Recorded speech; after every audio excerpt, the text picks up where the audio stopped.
The answer for this one should be 11, and here is why. The reason it's 11 is because A is 3, so when you square that, you get 9 from this. B is going to be 2, and when you take 2 minus 3, you get a negative 1. Here, square it to get positive 1, times 2 is 2, so 9 plus 2 is 11. For this problem, A is going to be 4, so if I square 4 here, I get a 16. And this must be 2 for B, since it's A minus 2. Again, A is 4, and then C is B plus 1. So that would be a 3, and then minus 2. If I square this, I come up with a 1, times 4 is 4, so 32 plus 4 is 36. Last one. A in this case is C divided by 2, so that would give us a 3. B is A plus 1, so that's 4. And of course C is 6. So you would have 3 times 4 plus 4 times 6 minus 3 times 6. That's 12 plus 24, which is 36, minus 18 will give you an answer of 18.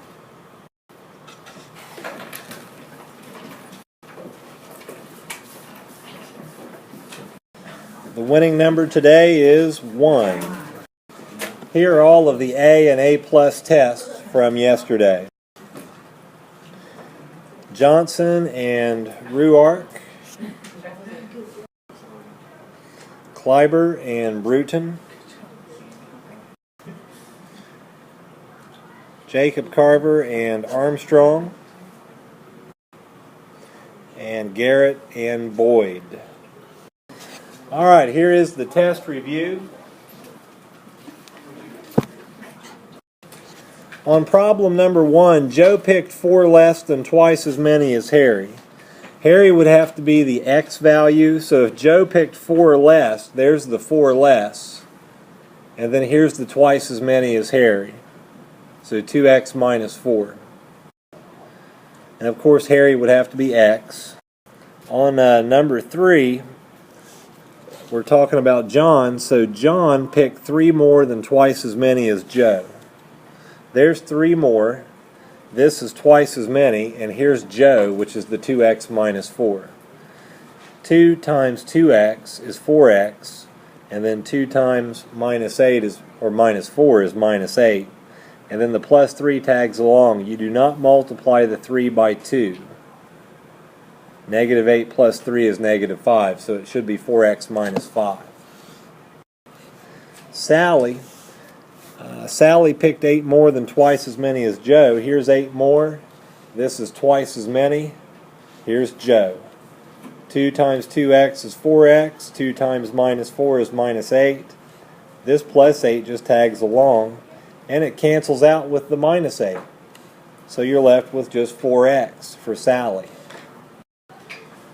Your simplified equation is this. I had all kinds of answers for this one, but we went over this many times. We always simplified this to this.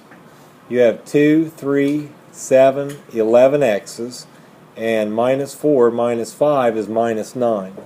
Set it equal to 101. When you solved the equation, you had to plug back into your expressions and come up with 16 for Joe. Remember, Joe was 2x minus 4. So x would have had to have been 10, and you get 16 for Joe. Of course, Harry was x, so that's 10. And John is 35. Sally is 40. John and Sally both picked more than 20 apples, so they earned the bonus. If you just put John or Sally, I gave you some credit. And the bonus was $1.05 per apple picked over 20, so John had 15 more than 20.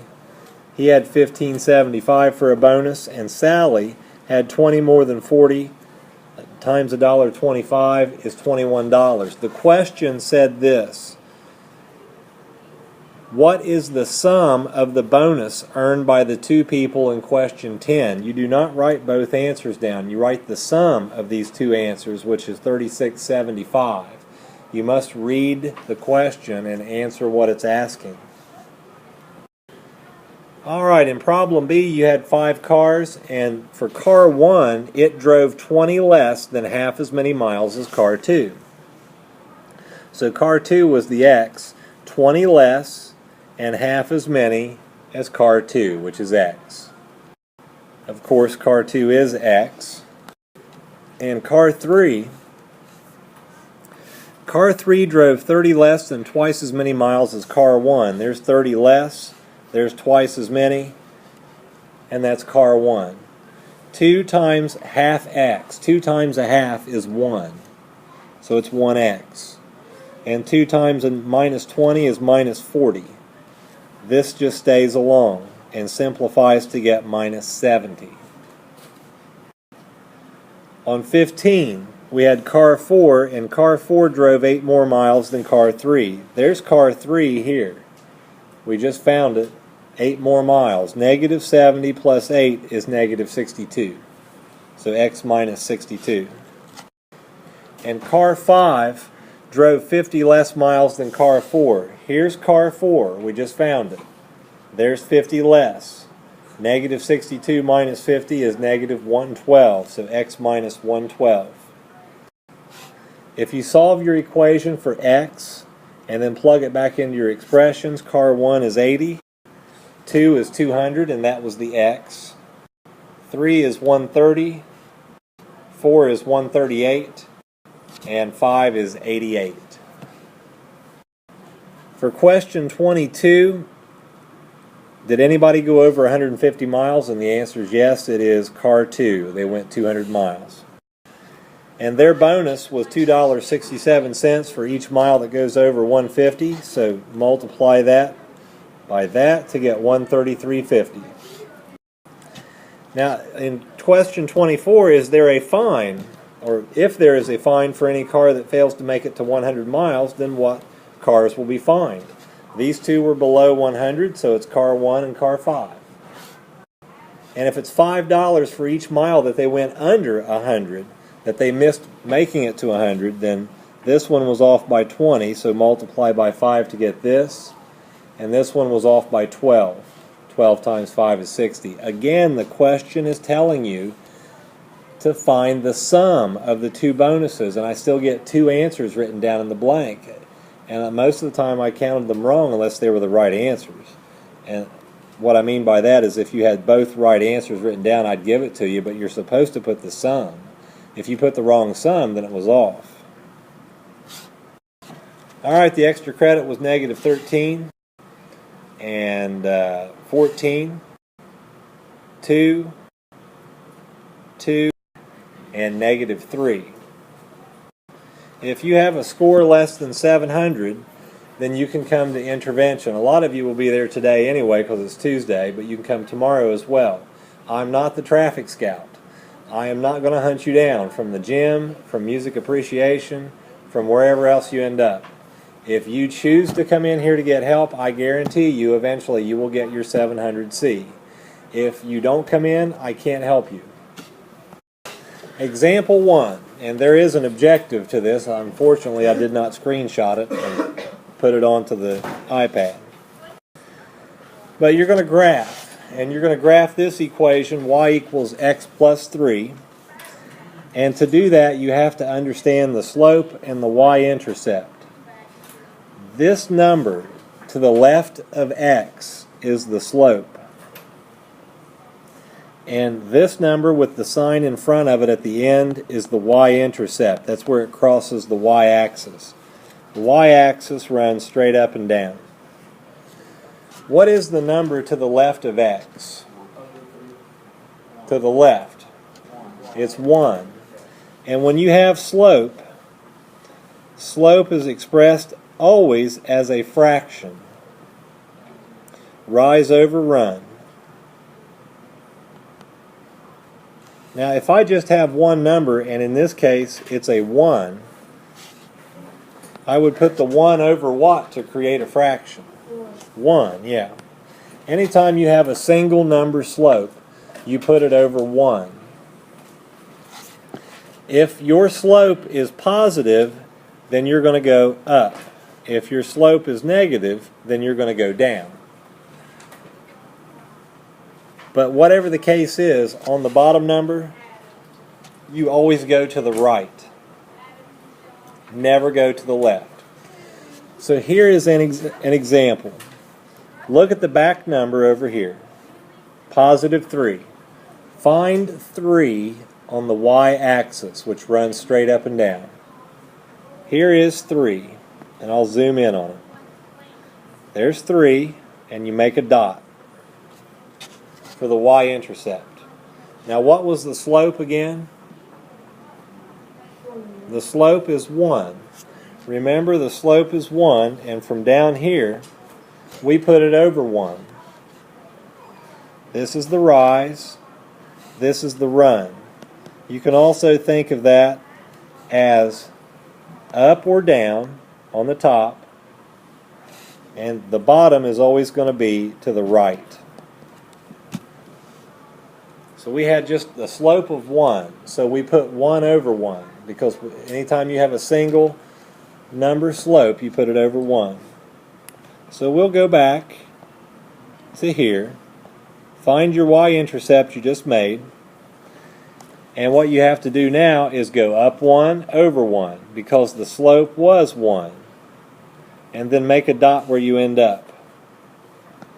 We went up 1, and there it's at, there it is, and then we went to the right 1, there it is again. Remember, the slope was 1 over 1. Once you have the 2 dots, then you have to connect those up. I can use a line tool here, hopefully somewhat successfully. And I have to do it a little strangely, but I have to make it parallel to where it should be and then move it over. Anytime you draw a line, you must always put arrows at either end. The line must be straight, and the line must pass all the way from one border to the next on the graph. You cannot bring me anything like this. What's wrong with this line? Doesn't go all the way to the end, so it should look like this, if that's what we were drawing. What's wrong with this line? It's not straight, and there's no arrows. So when you bring these up for me to check, I'll go through them real quick, and I'll knock out the ones that are off, and then I'll read the names of the ones that have it right. If you leave off the arrows, you get no points. If it's not straight, no points. Even with rulers, I get things that look like this. They've stopped halfway through, put the ruler down, and then they've moved the ruler over somewhat, and then they have a big space in there where it should be. This is what it looks like. Example 2. Y equals negative x minus 2, and you can put this one on the same graph paper. What is the slope of this line? Negative 1, right, because it comes from right here. There is no number written there, so that means it's a 1. And in this case, it's a negative 1. What do we put a single number slope over top of? 1, right, so negative 1 over 1. Does that negative sign mean that I'm going to go up or down? You're going to go down 1, and then what direction? We'll go to the right 1. Well, before we do that, we have to find the y-intercept, and it is a negative 2. So go to the negative 2 on the y-axis and make a dot. What was the slope? Negative 1. So that means negative 1 over 1. So go down 1 and then to the right 1. We went down 1 and then to the right 1. Once you have your 2 dots, all you have left to do is to match them up with the ruler. So here comes my ruler. We'll make this one in red, and we'll try to start there. Almost had it. I got to move it out a little bit. There we go. Okay, here are my arrows. It's straight and it goes all the way through. Negative slopes have lines that fall to the right. Positive slopes go up to the right. Graph y equals x plus 5. On your practice problem, the y-intercept is 5. So come up here to 5 and make a dot. Your slope is 1, so that means it's 1 over 1. We go up 1 and then to the right 1. So back over here to the y-intercept. We go up 1 and then over 1. Make a dot. So we'll zoom back out. I'll get the ruler out and we'll go like this. And I need to put arrows on it. That's what it should be. This bonus goes to the first 5.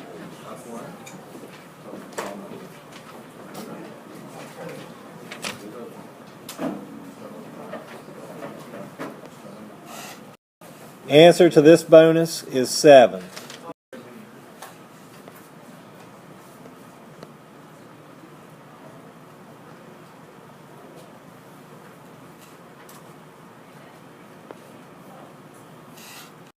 Answer should be 24. Just say these out loud. We won't have time to do these one at a time. What is the y-intercept of this graph? 4. 4, yeah, it crosses at 4. What's this one? 2. Negative 4. Here's example 3. For this problem, what is the slope?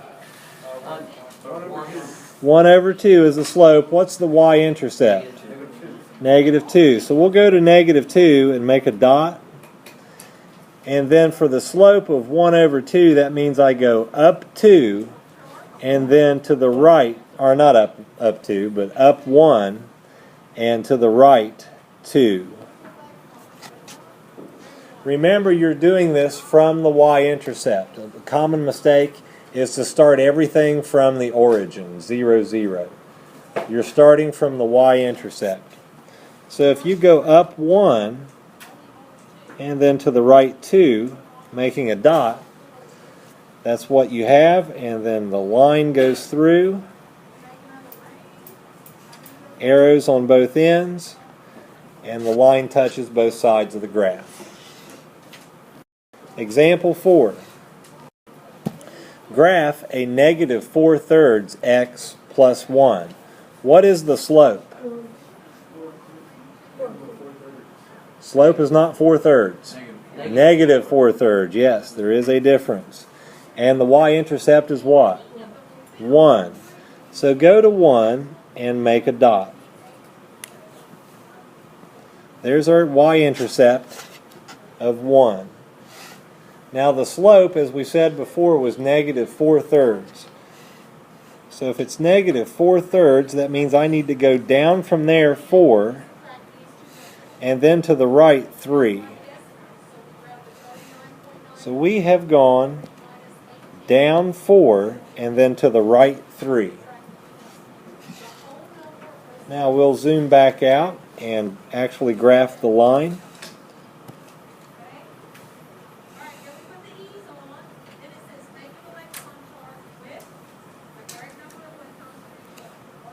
I only get one shot on mine. I can't actually extend the line out after I'm done drawing it, so I still made big arrows so we could go to both ends of the graph. Negative slopes fall to the right. Positive slopes go up to the right. On your homework tonight, remember to do this. You're going to have 5 graphs on one sheet of paper and then 5 graphs on another. 5 lines on one, 5 on another. They're all numbered 1 through 10. Let's say this was problem 4 on the homework. Put a 4 at either end of your graph and circle it, so that when I put the solution guide up there, you can easily spot my number 4 and you can spot your number 4 really quick. Otherwise, it's hard telling. what it could be. It takes forever to check them if you don't have them numbered out like that.